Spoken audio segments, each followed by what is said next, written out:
What was that? I am tired, man. I did not have a great night of sleep for obvious reasons, but let's talk the truth. Let's talk reality here. There is a toxic atmosphere in the fan base at the moment, rightly or wrongly, for some good reasons as well. And I'm feeling it. I'm feeling it too.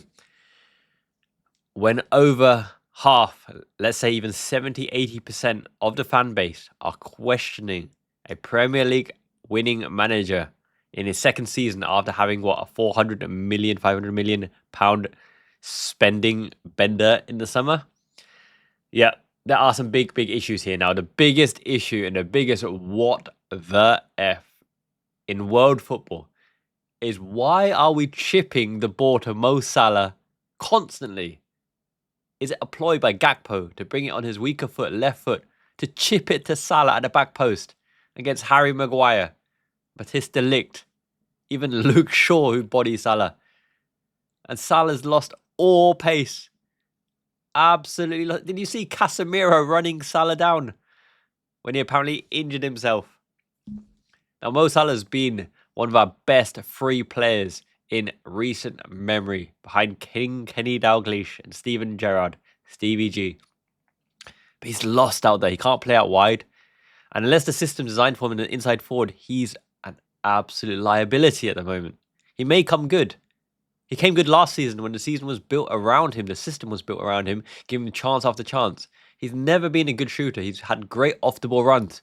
But he doesn't get in the penalty box. Arne Slot's designed a system that tries to bait the opposition into Van Dijk, Konate to open space in the midfield. But there's no one in the midfield. It's empty, it's bare.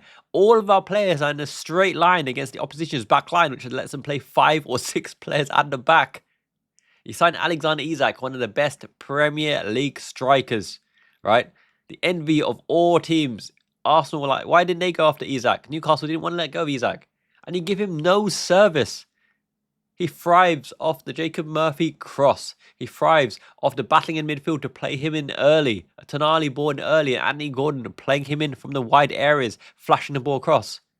Milos Kerkez overlaps again and again on the left-hand side and Gakpo picks him out once in 90 minutes.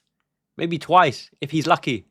Gakpo likes to cut inside. Let's talk about Cody Gakpo, right? Slot's prodigal son. Now, he was our biggest threat, but when push came to shove, he missed 3 times before he scored in the 4th time. He was the one who got the chances. The Salah through ball, the one good play for a Mo Salah all game, which should have been cut out, by the way. It should have been cut out, and I don't know how they didn't intercept it, but it wasn't. It went through to Gakpo, great touch inside, and he curled it onto the post. Lamens, standing there, chose not to dive for the ball. He knew it was going wide. It didn't quite go wide, it hit the post. The header that should have been clearly in the goal from the middle of the pitch, and he put it wide. He hit the post again. It's not good enough. All the players did things on international duty. As you can tell, I'm a bit hazily, under the weather a bit. But the outrage, the fire and desire means I have to make this video with a husky voice. Hello, husky voice. You know what I'm talking about in Friends, right? Digressing just a little bit. If you don't give service to Isak, then you need to play players that can create out nothing himself, like Ekitike. Ekitike's cameo on the left wing, cutting side and flashing the ball across. He's never been a great finisher, but when he's in good positions, in between the peripherals of the goalpost, he's finished. But you saw, he made his own opportunities and flashed it just wide of the bottom right-hand post. For everyone who's saying Isak should have scored even on an offside chance, well, what was that? Michael Oliver's such a twat. That was never offside in a million years. That refereeing performance was atrocious. Man United diving all over the place. But we played into their hands. The wily old foxes of Bruno Fernandes and Casemiro diving everywhere like divas. Cunha as well to some extent. And Michael Oliver gave him everything. Let's talk about Bruno Fernandes. He's been one of the best long-range shooters in world football for the past 10 years. And how many times did he pop up on the edge of our box, allowing them to play it back to him have a free pot shot at goal? He should have scored a hat-trick today. Georgi Mamardashvili coming in for Alisson Becker. He's not Alisson Becker. He can't close down the angle. Alisson Becker would have closed down Mbeumo extremely quickly, made it extremely tight, scored a near post. Around the outside of Milos Kerkez. Easy ball. We lost a 50-50 in midfield. Van Dijk clatters McAllister on the back of the head with the elbow. It goes through Van Dijk's feet. They play the ball around Milos Kerkez. Embuemo's pace gets him in on it, and he flashes it front post. The game plan out of the window, but Arne's not conceding another early goal. Now, we conceded early goals under Jurgen Klopp as well, but we always fought back with pride, and we actually got an equal pegging pretty soon. Last season, Arne Slot never went more than one goal behind, and we closed out a lot of 1-0 victories. He had the element of surprise because even though he was new to the league, all the opposition managers and teams were new to Arne Slot's Liverpool and didn't know how to contest it. Now we've abandoned the midfield. We're playing with a man less in Mo Salah, who constantly loses the ball, has a bad touch, can't shoot, can't finish, doesn't get into the penalty box area, gives the ball away, makes bad choices, and misses sitters. And this isn't the first time he's missed sitters as well. In the PSG knockout game in the Champions League last season, Mo Salah had the opportunity in the first half to bury the game, 2 goals, clear chances, and he scuffed both of them.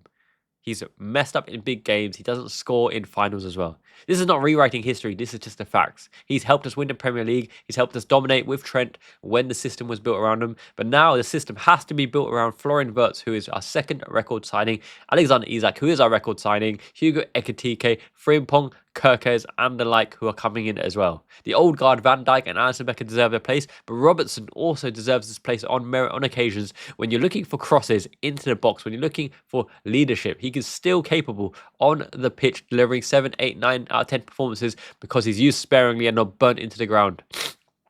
Now, for everyone clamouring for Jurgen Klopp, behave and look at yourself. Jurgen Klopp was burnt out, absolutely exhausted. He said he had nothing left to give. Our performance were questionable. We got absolutely smacked around the park by Atalanta, by Gasparini's Atalanta. We had no answer over 2 legs. We looked atrocious. Players were burned out, dying on their feet. They were gassed in the second half of the season, and we crawled to a finish as well. He was also stubborn in not playing Harvey Elliott and the like off the bench. Xherdan Shaqiri should have played more as well. My goodness, did he have a great contribution off the bench as well. For all his tactical brilliance and achievements at Liverpool, he was not without faults. Don't look back in hindsight because of recency bias. Jurgen Klopp is finished as a manager, and he admitted he does not want to go to management. He's looking healthier and better than ever, and he deserves it. What a man, putting us back on the perch. Now, when 80% of the fan base are questioning Arne Slot and 20% want him out, something's incredibly wrong here. The tactics are boring. It's boring and lethargic. He is the shiny one, and up the shiny one, because the season's not over. We're only in the early parts of the season. We're still competing for 4 trophies, even though it's a stretch at the moment to be Premier League champions when you lose 3 on the bounce. We've lost 4 on the bounce, including Champions League. And against Frankfurt, we need to bounce back in the Champions League, but we needed to bounce back against Man United at Anfield. And speaking of which, the Anfield crowd was crap. Where's the famous atmosphere to jeer the players on, the 12th man, to roar them to victory? Don't put it down to the executive boxes or the expensive tickets or out-of-towners. The atmosphere's been crap for a long, long time, except in the Champions League night. What is up with that? Where is that famous roar, the song book from the 1st minute to the 90th minute? Atmosphere's terrible, and the fans should be ashamed of themselves because they need to help Liverpool and build them up and grow them up and show the new players what the atmosphere at Anfield should be like, with the banners and flags, not necessarily the flares, but the voices raised to the roof. Now let's look tactically at the other players. Jeremy Frimpong did more in his small cameo than Mo Salah. He put it on a plate for Cody Gakpo. He took the man on. He had pace to get to the ball. That back line, Dalot and Shaw, doubling up on Salah. Salah's never going to do anything in that match. But the other side is incredibly weak. De Ligt, right? De Ligt, he's slow as molasses, as is Harry Maguire. They're waiting for you to cross the ball, waiting for you to hit long balls. Why the heck is Szoboszlai or Salah chipping the ball into the area? You either hit a ball, you hit a cross with conviction, try to pick a man out. Don't bloody chip it into the area against Harry Maguire and De Ligt. That's insanity. The definition of insanity is trying to get the ball out wide to Mo Salah 1v1 against the defender because he's not beating anyone. He hasn't beaten anyone for 2 years. Casemiro outran Mo Salah. His first touch is off and he's so one-footed. He could barely cross it, which is why he tries to Trivela pass, outside left foot pass, and he's not running into the penalty box area. And Kerkez, to be fair to him, flashed the ball across the penalty box area where a penalty box striker, a penalty box player, is expected to go and attack the ball. But Isak had no service all game, so he didn't even want to attack the penalty box area. So it's a hopeless ball again. hitting the ball quick to feet. And not, to be fair, we did on occasion hit the ball quick to Gakpo's feet, tried to play it early. Curtis Jones had a really, really good Camaro run in the second half to bring it out of our box, drive with intention as well. But he picked out the wrong passes on occasion as well. Florian Wirtz with the trickery, the bravery to hold the ball up, jink and cut inside, drop the shoulder, was responsible for getting the ball to Chiesa, who also had the time, wherewithal, and awareness to pick Gakpo in the middle to score the equaliser. Chiesa deserves to start on merit, even though he loses the ball on occasion. He's not so pacey. He's game intelligent, game smart, gets shot underway, and he got an assist today. Florian Wirtz, you got to build a system around him. You're trying to kill the player by playing Dominic Szoboszlai, who's not a 10, even though Szoboszlai played well, by the way. He was dominant. But he's not a creative player who's going to feed Isak the ball. We have Wirtz and Isak, and you're not playing them together. Wirtz made a connection with Ekitike, but Ekitike drops back into the 10 position, crowding Florian Wirtz's space. McAllister is not at the races at all when he got a concussion or not from Van Dijk smashing him. He played amazing for Argentina and he played piss poor for Liverpool because he's so slow. And when his first touch is iffy, they're on us straight away. If Gravenberch and McAllister lose the ball, they're on our backline and our arse straight away. Mamardashvili is not Alisson Becker. He makes great saves, but he does palm it into dangerous areas. Mason Mount could have tapped it in. Casemiro and Fernandes at Anfield with their weary, old, tiring legs, played with experience and absolutely showed the ability to keep us out. Those two slow donkeys in front of their defence, who are even slower than donkeys, De Ligt and Maguire, we didn't trouble from pace. We didn't play Isak off the shoulder. We didn't even play Isak in. He had what? 2 balls, 3 balls, and 1 shot. 1 shot which was wrongly called offside as well. And they was diving all over the place. As I mentioned, stop and start, stop and start. And when they get a goal ahead, they're going to hit long balls into space for Mbeumo to chase. They're going to hold the ball up, high up, with Cunha and Mason Mount, waiting for the reinforcements. Amad Diallo, who oh my God, he's got such a punchable face. But look, Diallo running around the outside. Dorgu trying to run around the outside. Fantastically, Dorgu kept mistouching it as well and playing it out of play. But the plan is atrocious. The tactics are atrocious. And Arne Slot's got to wake up. Mo Salah can't start. Is it something in his contract that says he has to start 90% of games? Is there something in Mo Salah's contract that says he can't be subbed before the 80th minute? Is it something that Mo Salah has bought a new camera and taken pictures of Arne Slot's wife? I don't know. I'm going a bit too far here. But look, Liverpool can turn around the season. Liverpool have the talent in abundance. We're set for the next 5 years. The quality in our squad is phenomenal. And Arne Slot has won more Premier League titles. In fact, more titles or more worthy titles than Mikel Arteta already. And how long has Mikel Arteta been at Arsenal?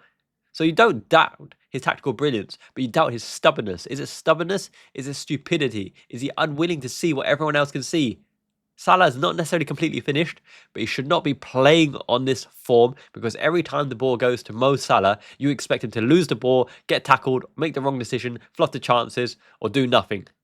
Conor Bradley tried, hustled and bustled down the line, made space, worked the defender, absolutely bashed Luke Shaw on occasion, played some great balls into the box, played balls on the edge of the area. He was trying. Milos Kerkez, inside 6, inside forward, running around Gakpo time and time again, not getting the ball. Must have been frustrated. He was trying. Dominic Szoboszlai was everywhere. Absolute rampaging in the midfield. Gravenberch was twisting and turning. 4 players on Gravenberch constantly until he got injured. He was twisting and turning and trying. Szoboszlai with the 1-2-1-2 is one of our key game players, but he needs to shoot. Szoboszlai's shot is immense. He needs to shoot. Somehow I thought Szoboszlai's crossing would have been immense because of technique, but his crossing's been very hit and hope. And he passes the buck to Salah again. This Szoboszlai, Salah loving, I don't get it. He's better than that. He's carried Hungary on his back on many an occasion. He should try carrying Liverpool on his back and standing up and being a man to be counted. He's huge and he's a captain. Endo being injured helps no one, but Slot wouldn't help play Endo anyway. Endo could have destroyed and allowed the midfield to progress on. But the fact that we've got so many holes in midfield, especially in the central third around the centre circle, where you can play that short passing interchange, I don't like it. Don't play it all up to the strikers because then we've got nothing to stop the transition, stop the counter-attack. It's confused, it's muddled. And everyone who wants to throw shade at Konate at the back post, there are 3 players, Man United players at the back post on the second phase who could have scored that. And it went to the worst player. So Harold and Maguire, ancient Stone Age, Mike Bassett, England manager, style football, second ball in. headed into the goal past Mamardashvili, Titanic header. But 3 players could have scored that. Konate could have done nothing. He was the only one rightly positioned to contest that ball, and it was a perfect ball over his head. Konate was front-footed defender, won the ball back, saved our bacon on many an occasion, tracked back, marked the players. Van Dijk was more out of sorts than Konate. Is Van Dijk saving himself for the World Cup? He'll never save himself for the World Cup. It's just the way he plays. Looks a little bit lazy, lethargic, but he's quality and a colossus. But the team in front of him is not defending him because we don't have an out-and-out defensive midfielder. Now, for everyone who wants to shout about Adam Wharton coming in, Palace wouldn't even sell Gueye on the last day in the last year, and you want to look at Adam Wharton, who Palace will rip your pants and absolutely cut your nads off to get 80, 90 million. He's not worth that. He doesn't even get in Tuchel's squad as a bench player. Elliot Anderson, who actually looks pretty damn good, is preferred over Adam Wharton at the moment. Now, Adam Wharton would do great things for Liverpool, and Elliot Anderson would do great things for Liverpool, and with many base players like Angelo Stiller, for example, or Carlos Baleba. But Gravenberch is never being displaced. No matter what you say, right? Wake up, Liverpool fans, to reality. Gravenberch is our number 6, and he's not going to be dropped or displaced. And unless you're playing with 2 defensive midfielders, which means McAllister is dropped, because McAllister is more of a box-to-box libero Roma, then it's going to be 2 at the base with an empty midfield as well, unless really Florian Wirtz can connect with Ekitike, Isak, and the like to make our front effective. Chiesa has done so much in limited minutes. Now, he hasn't had full fitness. Give some leeway to Arne Slot on that occasion, because Chiesa pulled himself out of the Italian lineup under Gennaro Gattuso because he said he wanted to be fully fit, and respected the man for doing that. He's never complained. He's quality, but now he should be starting. Frimpong did more than Salah in a limited time. In fact, Salah was liability. That was close to a 2 out of 10 performance that you might ever see from such a great player. Isak tried, but he's off colour because he's not getting the service, and he needs the service. He's not as good a dribbler as Ekitike, as skillful, even though he's got techers and footwork as well. But he's not connecting to play because there's no one close enough to him. McAllister, it's the tactics that's doing him in. I'm sure of that. Frimpong must be questioning what's going on. When Conor Bradley comes on and Szoboszlai drops to right back, what is going on? Frimpong at least has the pace to penetrate and is up for it, and you know, is actually going for it as well. It is muddled and befuddled, and a strange time to be a Liverpool fan. We're still, what, 3rd? Are we 3rd in the table? I'm going to look it up. Are we 3rd in the table? So it's not a crisis on the pitch, on the Premier League scoreboard, because we are 3rd. But it's, no, we're not. We're 4th behind Bournemouth. We're 4th behind Bournemouth, even though similar goal difference. But we're still ahead of Chelsea. But we lost to Chelsea, and we lost to other teams. Now we simply have to turn over teams like Manchester City and Arsenal in the return leg to have any chance of doing anything, because they are robust. They're solid defensively. Manchester City, even without Rodri, Donnarumma keeps out a lot of balls. Arsenal always defensively solid, plucky, and they're doing what we did last season, win the 1-0 games. Now imagine Arsenal didn't lose to us at Anfield, and what the points tally would have been. My goodness, we're 4 points behind them already.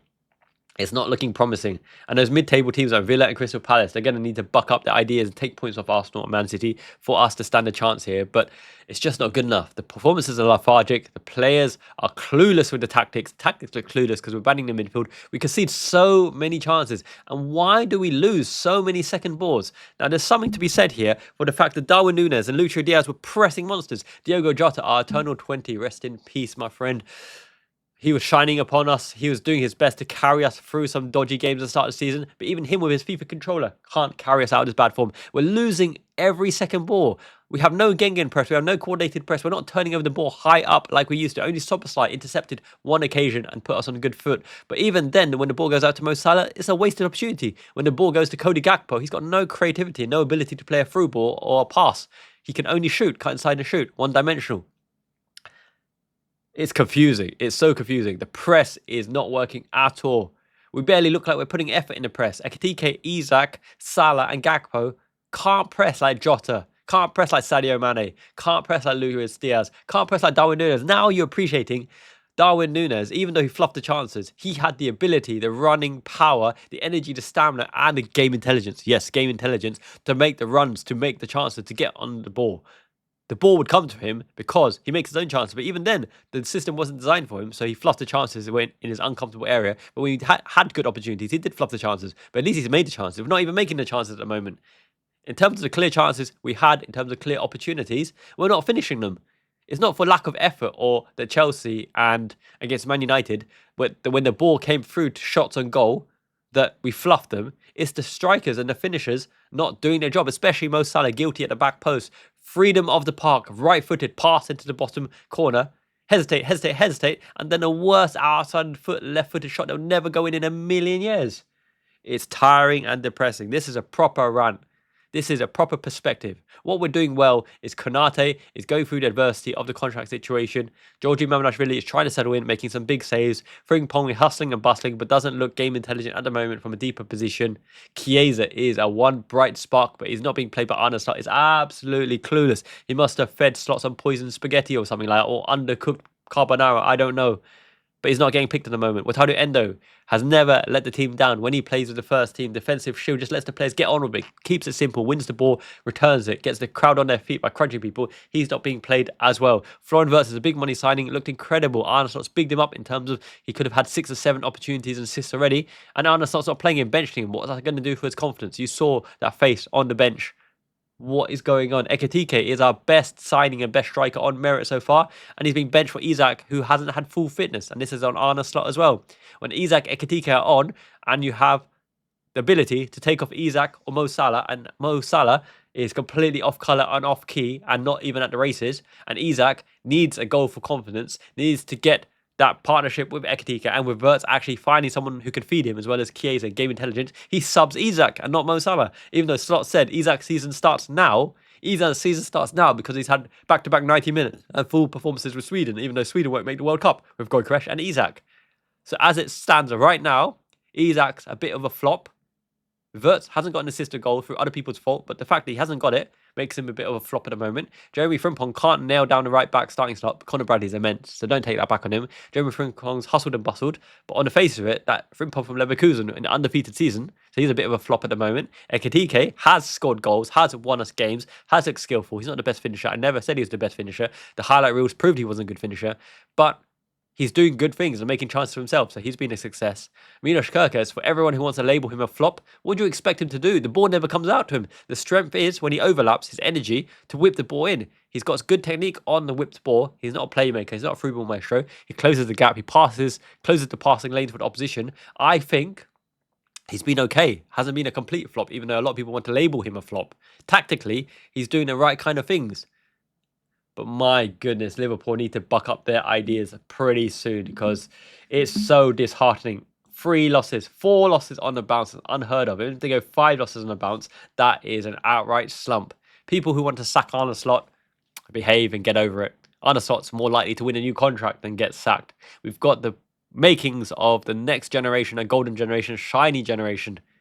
We have the quality players in, the quality of FIFA, the quality of Football Manager, the quality on the pitch, but the tactics are letting them down. But they're also letting themselves down because when they do have goal-scoring opportunities to show they're worthy of the price tag, of the place in Liverpool, of wearing that liver bird on the chest, they're not doing it. They're not performing it. And we haven't been at the races and performed for a long time. We're playing on a double-edged sword where the opposition have chances and the opposition are punishing us through set pieces, through the lack of defensive solidarity. Is that because Johnny Heitinger's left? Johnny Heitinger got a tune out of Gravenberg defensively, got a tune out of defence defensively, and now he's not doing anything for Ajax. Our assistant managers are great assistant managers, but they're flopping as managers. Pep Linders, for example, Heitinger, for example. Giovanni Van Bronckhorst is in, but at the moment, we're not looking like a team that's disciplined defensively to keep a clean sheet. We've barely ever kept a clean sheet. And next we're against Brentford, and they've got some attacking threat as well, and coming alive on occasion as well. So we've got to make sure that we turn over Brentford before we have Palace again. Our nemesis, Glasner, is the anti-Slot in terms of actually doing us in with the long balls, penetrating in behind, but playing and dominating the midfield. Daichi Kamada, Adam Wharton, and Will Hughes, the albino as well. Albino Rhino. He's not a rhino. He's absolutely frigid and skinny, and yet we still can't dominate that midfield. So yeah, it's not the most promising time to be a Liverpool fan in terms of the here and now, right now, because we lost to Man United. In fact, Ruben Amorim's broken the hoodoo. He's finally won back-to-back games, and bloody YouTubers like Saeed and Goldbridge are loving it. He's Saeed again. He's no longer what's his name? He's called not Rashad. I can't remember the name he calls himself on the streets, hiding behind the hoodie. But he's now Saeed TV again, loving it. It's still a football. Alice is loving it. Goldbridge loving it. All the opposition fans are laughing. And Arne Slot's got to maintain his composure in press conferences and back his decisions, and said if we play like that, we're going to win more games when we lose. But we've lost 4 in a row. 4 bloody games on the bounce. So he shouldn't have that confidence, he should drop Mo Salah. He needs to play attacking football. He needs to be more incisive. He's not going to try to bait the opposition out of their holding, pressing position and low block with Van Dijk and Konate in the ball. Van Dijk and Konate can't hurt anyone with their balls at the moment. To be fair, Van Dijk sprayed some pretty good balls out wide. Konate penetrated some balls through the middle, but you need the players to break that low block, and Wirtz is the one in world football to do it. Bellingham can do it. Musiala can do it. You paid all the money for him. Build a system around him. I do not want to see... I want to see Salah starting against Frankfurt because I want him to see him dropped in the Premier League against Brentford, against Crystal Palace. I do not want to see him starting on the right wing for the foreseeable future. Isak, Ekitike, Frimpong, Chiesa, and Gakpo, any one of these players starting in place of Mo Salah, and we look more balanced. We have 11 players. We have 11 players to defend. We have runners. We have pace. We have someone who can actually finish. I'm sorry, but he looks completely finished at the moment. He's not finished, but he looks finished. There's a big distinction there. Arne Slot had the chance to make it right, save the season, rescue the season. We started the season so promisingly, but it's the stubbornness to hang on to hope that Mo Salah has rescued us in previous seasons. He's not there, and the system is not built around him, and the system looks confused, and we're conceding set pieces. We're conceding way too much. We're not putting away our chances, and we're not giving service to Isak, and we're not playing Wirtz into form as well. It's a travesty. Is it a crisis? It somewhat is a crisis, but mainly because of the lack of confidence, lack of enthusiasm, and lack of support of the fans for the team, for the players, back the players. This is still Liverpool. We support them through thick and thin. Anfield needs to wake up and support the players. We need to get through this together, and the boys need to understand what it means to play for Liverpool and to be winning things. There's winners in this team. There's great players in this team. They need to buck up their ideas, and Slot needs to drop Salah.